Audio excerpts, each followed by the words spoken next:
Shelley Duvall has been compared to many things a Modigliani painting, an extraterrestrial, and a kind of time-traveling neo-flapper. The truth is that she was unique and irreplaceable.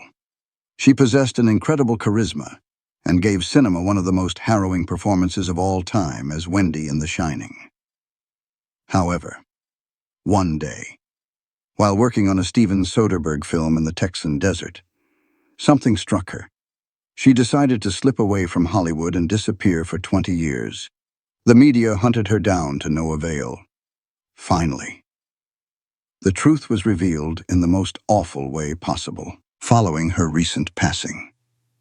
We are looking at the life of 1970s icon Shelley Duvall and putting to rest some of the dreadful rumors that came from Dr. Phil's exploitation of her. Before we dive into the heartbreaking final act of this legend's life, shout out your city in the comments. Grab a drink, find a quiet spot, and stay with me as we peel back the layers of this old Hollywood mystery. To understand the creature that was Shelley Duvall, you must first understand the soil from which she grew. The year was 1949. The place was Fort Worth, Texas. It was a time when the American dream was being paved over the dust of the Great Depression, and Texas was the beating heart of a new, loud, and unapologetically masculine prosperity. Oil was booming, cattle were king, and the air was thick with humidity and ambition. In this world of 10-gallon hats and rigid social expectations, women were expected to be one thing ornamental. The ideal Texan beauty of the era was a specific archetype: blonde, petite, curvaceous, and conventionally pretty. A woman's role was to support the men who were building the skylines. But on the 7th day of the 7th month, in the heat of a Texan summer, Bob and Bobby Duvall welcomed a child who defied every single one of those conventions. Shelley Alexis Duvall did not look like the prom queens of the Lone Star State. She looked like something dropped from another galaxy, with eyes the size of saucers, later cruelly described by the tabloids as bingo balls, and a frame so slender it seemed a strong gust of wind might shatter her. She was a walking Modigliani painting in a world that preferred Norman Rockwell. She was toothpick thin, ungainly, and possessed a face that didn't just turn heads, it confused them. Growing up in Houston, where the family eventually settled, Shelley was an anomaly, while her father, Bob, commanded attention with the booming, rhythmic voice of a cattle auctioneer before pivoting to the sharp, adversarial world of criminal law. Shelley was vibrating on a different frequency. Her mother, a formidable woman who founded her own real estate company, Space City Realty, nicknamed her daughter Manic Mouse. It was a moniker that hinted at an underlying chaos, a little girl who used to run around a lot, tipping things over, a whirlwind of energy that had nowhere to land. Underneath the manic energy, however, lay a profound and unprotected sensitivity, a trait that would later make her one of the most visceral actresses in cinema history, but also one of its most vulnerable victims. Shelley wasn't born wanting to be a star. In fact, her early ambitions were surprisingly grounded, almost as if she were trying to anchor herself to the earth. She was a straight-A student in high school, harboring dreams of becoming a scientist. She wanted to understand how the world worked, to dissect its mysteries with logic and reason. But adolescence has a way of derailing logic. In the 11th grade, the Manic Mouse began to mutate. Her grades dropped as she discovered boys and the transformative power of style. She traded her textbooks for white go-go boots, a pageboy haircut, and stacks of false eyelashes that accentuated those already enormous eyes. She began dating a long-haired greaser, riding shotgun in his Ford Mustang, drifting away from the academic path. But the death of her scientific dream didn't come from rebellion. It came from trauma. It happened at South Texas Junior College in Houston, in a biology class. Shelley witnessed a monkey vivisection, the sight of the animal being cut open, the raw reality of pain and clinical detachment. horrified her to her core. It was a moment that revealed her primal wound and inability to shut out the suffering of others. She couldn't be a scientist because she felt too much. She lacked the callousness required to hold the scalpel. Terrified and adrift, she dropped out. The girl who wanted to be a scientist retreated into the only other role society offered women of her station, making things look pretty. She took a job at Foley's department store, standing behind a counter, tying scarves for wealthy ladies and showing them how to conceal their flaws. "I'd come home smelling like Lily," she later recalled. It was a suffocatingly perfumed existence, a life of surface-level beauty that masked a deep, intellectual boredom. She tried to find an anchor in marriage, wedding an artist named Bernard Sampson when she was barely out of her teens. It was a union born of the era's counterculture. He was another long-haired creative, and she, the supportive muse. They lived at his parents' house, a detail that speaks volumes about their lack of independence. Shelley modeled bikinis with cutouts to support his art career, hustling to make ends meet. She was playing the role of the dutiful, bohemian wife, unaware that destiny was parking its car in her driveway. The story of Shelley Duvall's discovery is often framed as a lucky break, but looking back, it feels more like a capture. It wasn't a pursuit of fame on her part. It was a collision. In 1970, Shelley hosted a party at her in-laws' home in Houston. Her motive was purely financial and entirely selfless. She wanted to sell some of her husband's paintings so they could afford to move out. She didn't know that the guests wandering through her living room included 3 crew members from a film production that was scouting the area. The film was Brewster McCloud, directed by the maverick Robert Altman. The crew members weren't looking for art. They were looking for types. And in Shelley, they found a type that didn't exist in any casting catalog. They were charmed by her lanky frame, her frantic sales pitch, and her overwhelming, nervous energy. They decided to play a game with her. They told her to bring the paintings to a couple of art patrons who were interested in buying. It was a lie. The patrons were Robert Altman and his producer, Lou Adler. Shelley walked into the meeting completely unguarded. She was wearing her armor of eccentricity, an embroidered Mexican blouse, patched blue jeans, and bells tied around her waist that chimed with every step. Under her arm was a stack of her husband's paintings. When she entered the room and saw the setup, her first instinct was panic. "I thought I had walked into a porn shoot," she later admitted. It was a telling reaction. A young woman aware of her vulnerability, expecting exploitation before she even knew what the job was. But Altman didn't want her body in that way. He wanted her essence. She had the most amazing amount of energy I'd ever seen in anyone. She looked like a flower, Adler recalled. They convinced her to do a camera test, not in a studio, but at the Rose Garden near the Houston Zoo, standing there among the blooms, leaning against a bronze statue of a male angel. Shelley Duvall didn't act. She simply was. Altman asked her questions, and she answered with a naivety that he initially thought was a performance. "I was really quite mean to her as I thought she was an actress. But she wasn't kidding, that was her." Altman wrote, "She got the part. She wasn't running away to Hollywood. Hollywood had come to Texas, found a rare, exotic bird, and decided to put it in a cage made of celluloid. She left the scarf counter at Foley's behind. But she carried her fragility with her. The girl who couldn't bear to watch a monkey being hurt was about to enter an industry that would eventually dissect her, piece by piece, for the world's entertainment. Little did she know, as she stood in that rose garden, that the number 7 would haunt her. Born on the 7th day of the 7th month, she would make 7 films with Altman, a cycle of creation that would define her existence before the darkness of the Overlook Hotel eventually consumed the light. If Hollywood was a machine designed to churn out perfection, Robert Altman was the mechanic who preferred the broken parts.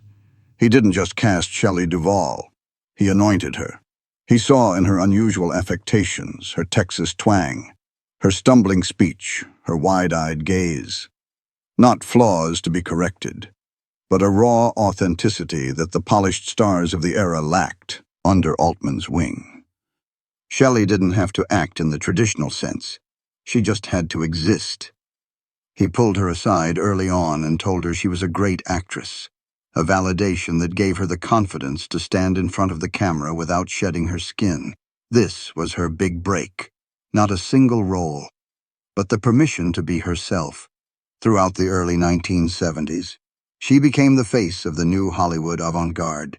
In McCabe and Mrs. Miller, 1971, she played Ida, a mail-order bride, with a knowing look that stole scenes even from Julie Christie. But it was in Thieves Like Us, 1974, that she truly melted the screen, playing Kichi, a garage owner's daughter in Depression-era Mississippi. She delivered a performance so tender that the legendary critic Pauline Kael wrote, "She melts indifference. She seems able to be herself on the screen in a way that nobody has ever been before." Kael called her the closest to flawless, a compliment that solidified Shelley's status not just as a quirky sidekick, but as a serious artist capable of profound emotional depth. This era culminated in her magnum opus, Three Women, 1977. Altman claimed the idea came to him in a dream, fully formed, casting Shelley as Millie Lamoureux, a self-absorbed health spa worker obsessed with social perfection. Millie was a tragic figure, a woman who spoke in the hollow language of women's magazines, desperate to be popular while the world ignored her. It was a role that required Shelley to weaponize her own awkwardness. She was funny, yes, but it was a humor laced with excruciating sadness. Her performance was a revelation. At the 1977 Cannes Film Festival, the girl who once tied scarves at Foley's department store was named Best Actress, standing on the same pedestal as the giants of European cinema. Sissy Spacek, her co-star, recalled. She blew it out of the water, on the surface. Shelley Duvall had arrived. She was the darling of the critics, the muse of a visionary director, and a bona fide movie star. But the persona that Hollywood was constructing for her was a fragile shell, one that was about to be tested by the harsh realities of fame. By the mid-70s, the media had dubbed her the Texan Twiggy, a reference to the famous British model, referencing her stick-thin figure and high fashion potential. Fashion photographers fell in love with her. She was photographed in Vogue, her face described as a Modigliani, her eyes as bingo balls. But there was always a backhanded nature to the compliments. She was the queen of awkward beauty, a title that implied she was beautiful despite her features, not because of them. This anti-star persona extended to her personal life. In 1976, while filming a small role in Woody Allen's Annie Hall, she met Paul Simon. Simon was a music legend, and together they became one of the decade's most unique power couples. They were a study in contrasts, the tall, gangly actress in her Laura Ashley dresses towering over the shorter, serious musician. They were regulars at Studio 54, dancing the night away alongside the likes of Mick Jagger and Angelica Houston. To the public, it looked like a fairy tale romance, the quirky girl from Texas and the poet of New York. But behind the flashbulbs, the dynamic was far more complex. Shelley was living in a world of sophisticated, glamorous people, but internally, she felt lost, bored, depressed. She compared herself to Alice in Wonderland, wandering through a surreal landscape that wasn't nearly as wonderful as it appeared. There were whispers that Simon was controlling, attempting to extinguish the inner child that made Shelley so special. He wanted her to be serious. She wanted to be free. The tension between her public image as the carefree it-girl and her private reality of feeling stifled was growing. While the public saw the glamour, the industry saw a workhorse. Shelley wasn't just drifting through these roles. She was meticulously crafting them. On the set of Three Women, despite the script being written day by day in a chaotic, dream-like state, Shelley was always prepared, always in good humor. She took her work seriously, even when the work was bizarre. It was this dedication that led her to create Faerie Tale Theatre later in the 80s, proving she was more than just a muse. She was a mogul in the making. She convinced stars like Robin Williams, Carrie Fisher, and Mick Jagger to dress up in ridiculous costumes for children's television. It showed a woman with immense agency and vision, capable of commanding a set. However, her most famous behind-the-scenes story and the one that would break her, began with a phone call from Stanley Kubrick. He had seen her in Three Women, specifically the harrowing scene where Millie delivers a stillborn baby. He was convinced she could cry like no one else. He sent her the Stephen King novel The Shining, not with a script, but with instructions to read it. This leads to the most devastating moment of her rise, the moment the ground fell out from under her. It was New Year's Day, 1979. Shelley was at the airport, about to board a Concorde flight to London to begin filming The Shining. It should have been the most exciting day of her career.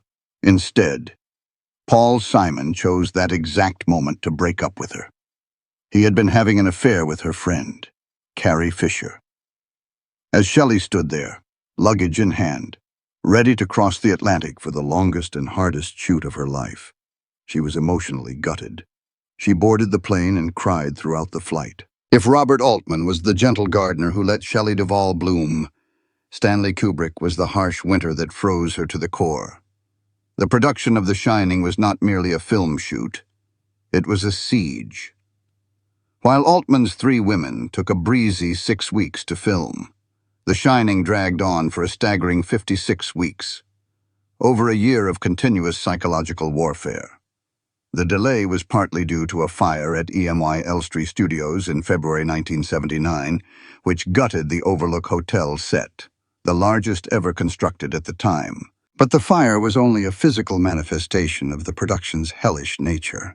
The true heat came from Kubrick's notoriously meticulous and punishing approach. He demanded perfection, often shooting 6 days a week for up to 16 hours a day. For Shelley, the experience was one of profound isolation. While her co-star Jack Nicholson enjoyed the comforts of a rented home in London with his girlfriend Angelica Houston, Shelley lived alone in a rented flat near the studio in Hertfordshire. Her only companions were a dog and 2 birds. Angelica Houston later remarked on this peculiarity, noting, "Nobody does that. Shelley did that for a good year and a half. She was just terribly dedicated and didn't want to shortchange herself or anyone else. But this dedication came at a terrifying cost. She was geographically isolated in the gray English suburbs and emotionally isolated on set." Kubrick, in his quest to extract a performance of genuine, unhinged terror, allegedly employed a strategy of systematic cruelty. He reportedly instructed the cast and crew not to approach Shelley when she was suffering, telling them that sympathy would ruin her performance. Nicholson himself claimed that Kubrick picked on her more than anyone else. The director turned the set into a hostile environment where Shelley was constantly on edge. Her nervous system fried, her defenses stripped away. The stress manifested physically in the most disturbing way. Her hair began to fall out. In a moment of desperate defiance, she presented clumps of her own hair to Kubrick as evidence of how hard he was pushing her. But the cameras kept rolling. The famous scene where Wendy swings a baseball bat at Jack on the staircase holds a Guinness World Record for the most retakes for a scene with dialogue. Kubrick forced her to perform it 127 times. Another scene, where Scatman Crothers discusses Shining with Danny Lloyd, took 148 takes by the end of the shoot. Shelley Duvall was not acting. She was surviving. The fear in her eyes was not a performance. It was the documentation of a breakdown. She later admitted that while the experience made her smarter, she would never want to go through it again. She had given cinema one of its greatest naturalistic horror performances, serving as the warm light in the cold, chilling atmosphere. But the industry was about to treat her with the same coldness she had just escaped. One would expect that surviving the Overlook Hotel would earn Shelley Duvall a hero's welcome. Instead, she faced a new kind of cruelty rejection.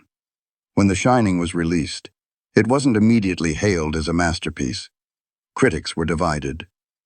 But the harshest words came from the man who created Wendy Torrance's Stephen King. King loathed the adaptation, and he specifically targeted Shelley. He stated she was basically just there to scream and be stupid, and that she wasn't the character he wrote. King had envisioned a strong blonde beauty, a classic Hollywood heroine. He failed to see the brilliance of what Shelley had done. She had played a realistic victim of domestic abuse, trembling, smoking cigarettes with forgotten ash, her fear palpable and messy. King's dismissal of her performance as weak was a narrative that stuck for decades, denying her the acclaim she had bled for. During this time, Shelley found a way to reclaim her agency. She became the creator and host of Faerie Tale Theatre 1982 to 1987. It was a triumph of imagination. She was no longer just a puppet for male directors. She was the puppet master. In the episode Rapunzel, she played the lead alongside Jeff Bridges, infusing the classic tale with a dark whimsy that included nightmares about cannibalism. It was weird. It was wonderful. And it was undeniably her. It was also during this period, while filming Mother Goose Rockin' Rhyme in 1990, that she met Dan Gilroy, a musician from Madonna's former band, Breakfast Club. Gilroy would become her life partner, a rare, stable force as her Hollywood career began to evaporate. The final blow didn't come from a director or a critic. It came from the earth itself. On January 17, 1994, the Northridge earthquake struck Los Angeles. It caused massive damage to Shelley's home in Studio City. Her house, her sanctuary, was cracked open. But the earthquake was merely the physical catalyst for an emotional exodus.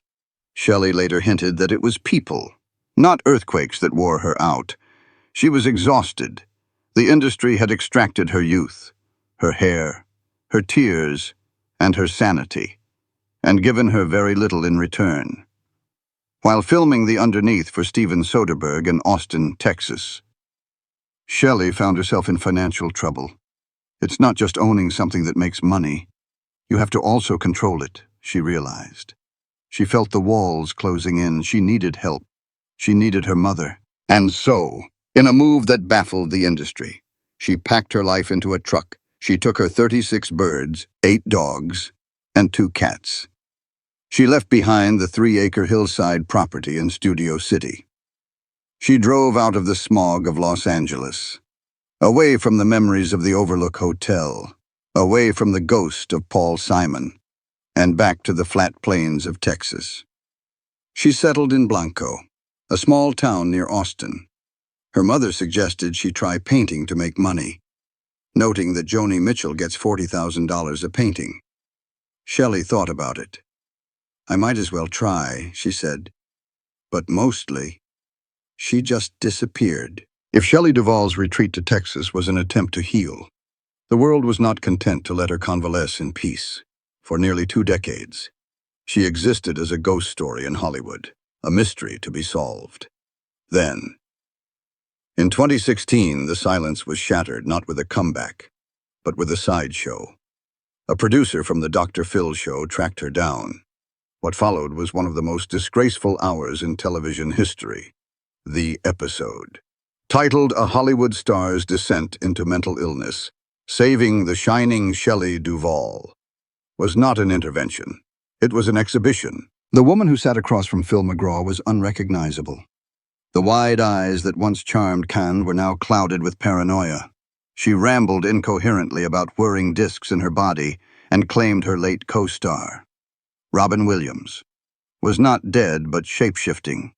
She was not alone. She was surrounded by a community in Blanco, Texas, that treated her like a beloved, quirky aunt rather than a fallen star.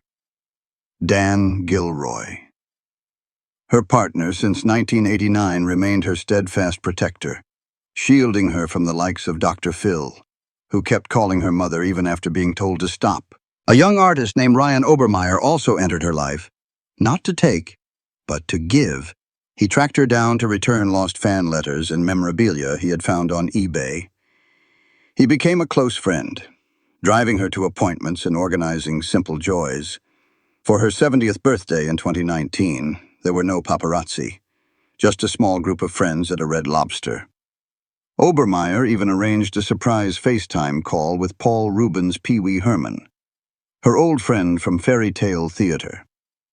It was a moment of pure, unadulterated connection, a stark contrast to the isolation of the Overlook Hotel. The end came on July 11, 2024, at her home in Blanco, surrounded by the Texas heat she was born into. Shelley Duvall passed away in her sleep due to complications from diabetes. It was a death devoid of drama, a peaceful exit for a woman who had screamed enough for one lifetime. The news of her passing sent a ripple of genuine grief through the world. The internet, often so cruel, flooded with tributes. The mockery of her later years evaporated, replaced by a profound respect for her survival. 4 of her films had already been inducted into the United States National Film Registry, cementing her status as a cultural pillar. But the true aftermath was the reclamation of her narrative. People stopped asking what happened to her and started saying, "Look what she gave us." From the Texan Twiggy to the Scream Queen of The Shining. She was finally seen not as a victim of Kubrick or Dr. Phil, but as an intensely modern artist who gave every drop of her soul to the camera. She left Hollywood on her own terms. And in the end, she died on her own terms. The woman who famously introduced herself with "Hello, I'm Shelley Duvall" had finally said her last, quiet goodbye, looking back at the life of Shelley Duvall. We are forced to confront a brutal truth about the nature of cinematic brilliance. We started this journey with the image of a Modigliani painting come to life, a woman of unique, fragile beauty. But as we peel back the layers, we see that her uniqueness was both her gift and her curse. Why are we so drawn to her performance as Wendy Torrance? It is because, deep down, we know we are not watching acting. We are watching suffering. When she screams, it is the sound of a nervous system being shredded for our entertainment. We, the audience, are complicit in the transaction. We demanded authenticity from our artists in the 1970s, but we rarely asked what the cost of that authenticity was to the human being providing it. Shelley Duvall paid that cost with her hair, her health, and eventually, her peace of mind. She was the anti-star who refused to wear a mask, and because of that, she had no armor when the blows began to land. Shelley's tragedy was not merely a result of bad luck or poor choices. It was the inevitable output of a system designed to extract and discard throughout her career. She was defined by the men who directed her. To Robert Altman, she was a muse to be molded. To Paul Simon, she was a partner to be controlled. To Stanley Kubrick, she was a vessel of fear to be emptied. And to Dr. Phil, she was content to be exploited. Her story is a scathing indictment of Hollywood's treatment of the vulnerable. The industry loves the myth of the tortured artist, but it has no patience for the actual tortured person. When she was young and her anxiety could be framed as quirky energy, she was celebrated as the Texan Twiggy. When she became older and that anxiety manifested as mental illness, she was paraded as a sideshow freak. It is a pattern we see repeated time and again. From Marilyn Monroe to Britney Spears. Women whose pain is monetized until it is no longer photogenic. However, to remember Shelley Duvall only as a victim is to do her a final disservice. She was a pioneer. Long before it was trendy for actors to become producers, she created Faerie Tale Theatre, a show that brought a surreal, artistic vision to children's television. She was a visionary who understood that fairy tales are meant to be a little bit scary. 4 of her films reside in the United States National Film Registry, proving that her work has outlasted the critics who mocked her. She was intensely modern, a woman who didn't fit into the 20th century's rigid boxes and perhaps was always waiting for a time that would truly understand her. In the end, Shelley Duvall was like the wildflowers of her native Texas, resilient, unconventional, and unable to thrive in captivity. She turned her back on the hollow promises of Tinseltown to find dignity in the quiet reality of Blanco. She taught us that there is no such thing as unconventional beauty. There is only beauty, and it often looks like big eyes and a trembling smile. From the woman who became a sensation by simply saying, "Hello, I'm Shelley Duvall. This is our final goodbye." She has finally found the silence that Hollywood denied her.